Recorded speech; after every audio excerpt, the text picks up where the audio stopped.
কোরআনের আশ্চর্য করে দেওয়া 9টি তথ্য। যখন থেকে এই পৃথিবীতে মানুষত্বের সূচনা হয়েছে তখন থেকে আমরা এই পৃথিবীতে আমাদের অস্তিত্বকে খুঁজে বেড়াচ্ছি, আর এই প্রচেষ্টায় আমরা বিজ্ঞান, ধর্ম এবং পবিত্র গ্রন্থগুলির দিকে চোখ রেখে থাকি। কোরআন ইসলাম ধর্মের সবচেয়ে পবিত্র গ্রন্থ।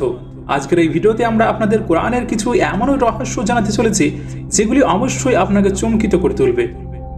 ভিডিও শুরু করার প্রথমে আমাদের সর্বপ্রথম এটি জেনে নেওয়া জরুরি যে কোরআন কোনো সায়েন্সের বই নয়, কিন্তু কোরআনের ভিতরে এমন অনেক সায়েন্টিফিক এবং হিস্টোরিক্যাল ফ্যাক্ট খুঁজে পাওয়া যায় যার মধ্যে কিছু কথাকে বুঝতে আমরা সফল হয়েছি, কিন্তু এখনো কিছু এমন কথা কোরআনের মধ্যে খুঁজে পাওয়া যায় যেগুলিকে আমরা আজও বোঝার চেষ্টা করেই চলেছি। কোরআনে কিছু এমন ভবিষ্যৎবাণীও করা হয়েছে যেগুলি এখনো পর্যন্ত তো সত্যতায় পরিণত হয়েছে। আসুন আমরা একসঙ্গে মিলে জেনে নিই কোরআনের মধ্যে সবচেয়ে আশ্চর্যজনক তথ্যগুলি। নাম্বার 1, অরিজিন অফ লাইফ, প্রাণের উৎপত্তি।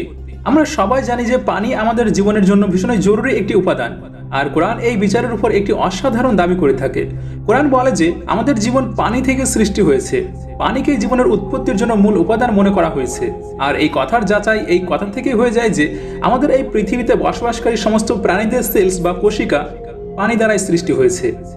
উদাহরণের জন্য যে কোনো প্রাণীর কোষ অথবা সাইটোপ্লাজমে 80% পানি হয়ে থাকে।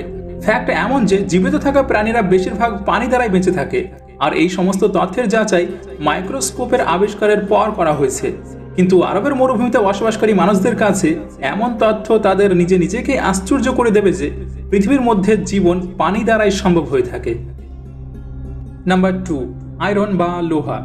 লোহা প্রাকৃতিক রূপে এই পৃথিবীতে খুঁজে পাওয়া ধাতু নয়। তাহলে কি এই পৃথিবীতে লোহা মহাজগৎ থেকে এসেছে?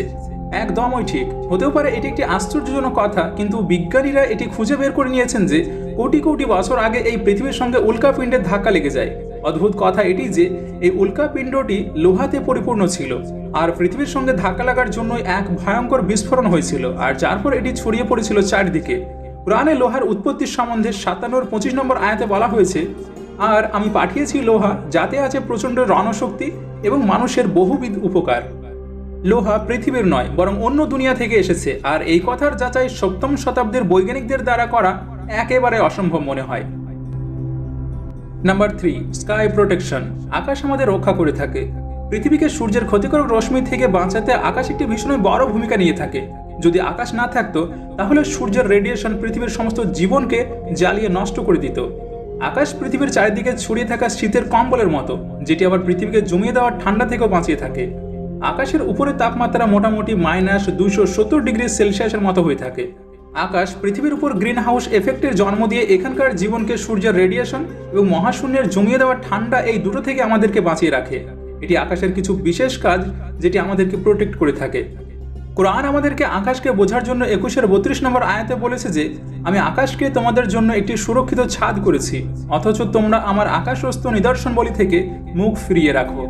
কোরআন আকাশের এই রক্ষা করাকে গড অথবা আল্লাহর দ্বারা সৃষ্টি করায় জানিয়ে থাকে। আধুনিক বিজ্ঞানের দ্বারা আকাশের মাধ্যমে পৃথিবীকে প্রোটেক্ট করার ক্ষমতা 20 শতাব্দীতে রিসার্চ করার পরও জানা গিয়েছে।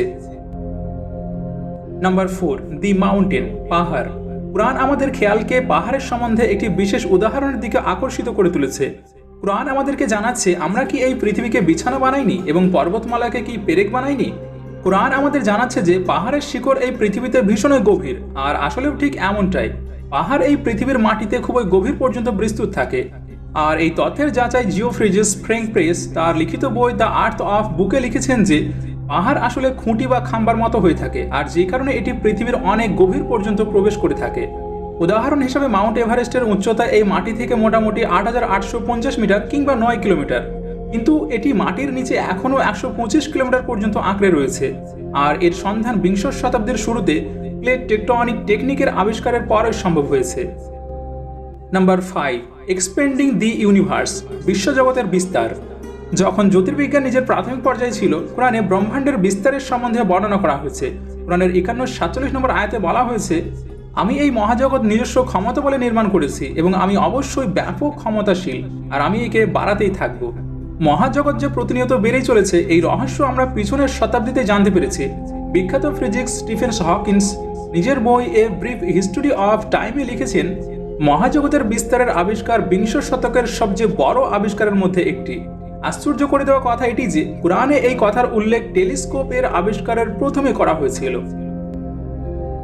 নাম্বার 6, সানস অরবিট, সূর্যের কক্ষ।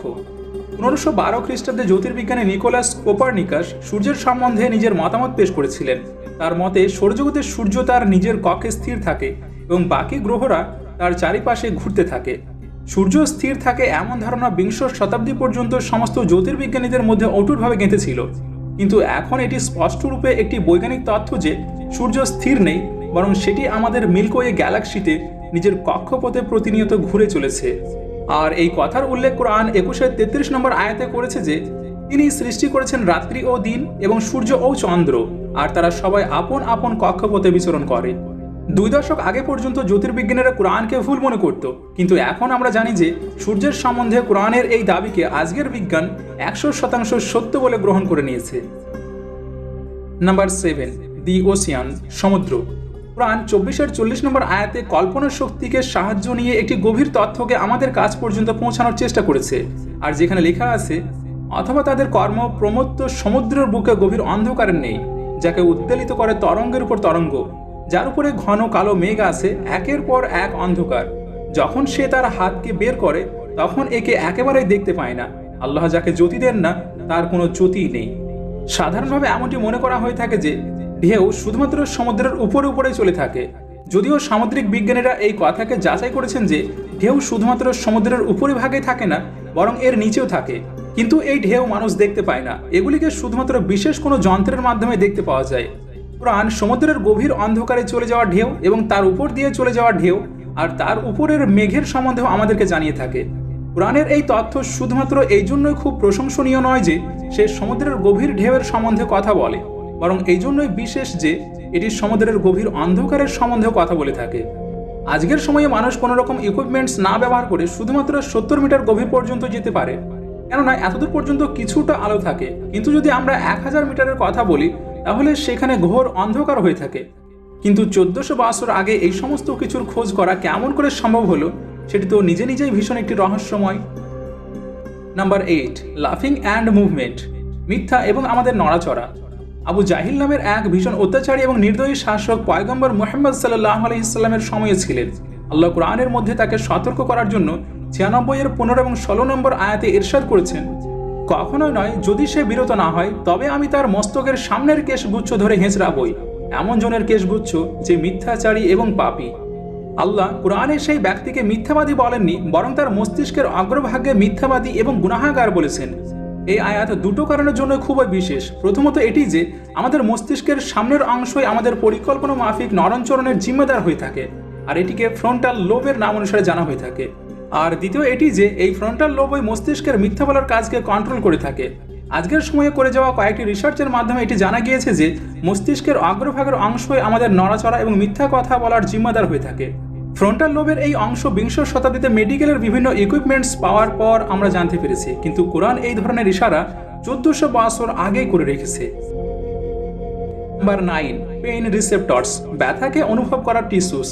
অনেক লম্বা সময় ধরে এমনটি মনে করা হয়ে থাকতো যে অনুভব করা এবং ব্যথাকে অনুমান করার টিস্যুস মস্তিষ্কে হয়ে থাকে, যদিও এই কথাকে খোঁজা হয়েছে যে ব্যথাকে অনুভব করার টিস্যুস মস্তিষ্কে নেই, বরং আমাদের চামড়াতেই উপস্থিত আছে, আর এটিকে ছাড়া ব্যথাকে অনুভব করাই যায় না। আর এরই সম্বন্ধে সম্বন্ধিত কোরআনের এই 4-56 নম্বর আয়াতকে যদি একটু ভালো করে লক্ষ্য করি তাহলে সেখানে লেখা আছে, এতে সন্দেহ নেই যে আমার নিদর্শন সমূহের প্রতি যেসব লোক অস্বীকৃত জ্ঞাপন করবে আমি তাদেরকে আগুনে নিক্ষেপ করব। তাদের চামড়াগুলো যখন জ্বলে পুড়ে যাবে তখন আমি আবার তা পাল্টে দেব অন্য চামড়া দিয়ে, যাতে করে তারা আযাবের স্বাদ গ্রহণ করতে পারে। নিশ্চয়ই আল্লাহ সর্বশক্তিশালী এবং বুদ্ধিমান। কোরআন এই কথাকে কয়েকশো বছর আগে স্পষ্ট করে দিয়েছে যে ব্যথাকে অনুভব করার টিস্যু স্কিনের মধ্যে অবস্থিত থাকে, কোনোভাবে মস্তিষ্কে নয়। আর এই আবিষ্কারটি সাম্প্রতিক জীববিজ্ঞানের দ্বারা করা কয়েকটি বিশেষ আবিষ্কারের মধ্যে একটি। তো এগুলি ছিল কোরআনের ভিতরে খুঁজে পাওয়া কিছু শকিং ফ্যাক্টস। এমন ইন্টারেস্টিং নলেজেবল ভিডিওকে নিয়ে আমরা সময়ে সময়ে উপস্থিত হই। ভিডিওটি ভালো লাগলে ভিডিওটি লাইক করুন, আপনার ফ্রেন্ডসদের মাঝেও শেয়ার করুন, এবং আপনি এই চ্যানেলে নতুন আসলে চ্যানেলটিও সাবস্ক্রাইব করে আমাদের সঙ্গে জুড়ে থাকুন। আপনাদের সঙ্গে আমি নাহিদ, আমাদের সঙ্গে জুড়ে থাকার জন্য শুকরিয়া। আসসালামু আলাইকুম ওয়া রাহমাতুল্লাহি ওয়া বারাকাতুহু।